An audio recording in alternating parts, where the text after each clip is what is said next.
1 cube plus 2 cube plus 3 cube plus dot வச்சு plus K cube equal to 14400 எனில் 1 plus 2 plus 3 dot plus கேயின் மதிப்பு காண்க. இப்போ 1 பிளஸ் 2 1 கியூப் பிளஸ் 2 கியூப் 3 கியூப்னா நமக்கு ஃபார்முலா என்னன்னு தெரியும். n இன்ட்டு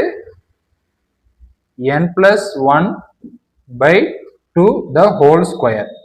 இந்த ஃபார்முலா தெரியும். இதோட மதிப்பு தான் 14400 நம்மளுக்கு கொடுத்துருக்காங்க. சரியா? இது கொடுத்துருக்காங்க.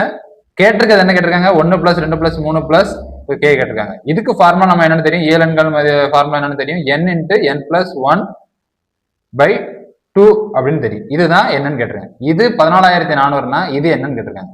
இது ஸ்கொயர்ல இருக்கிறதுனால 14400, இது ஸ்கொயர் இல்லாம இருக்கு.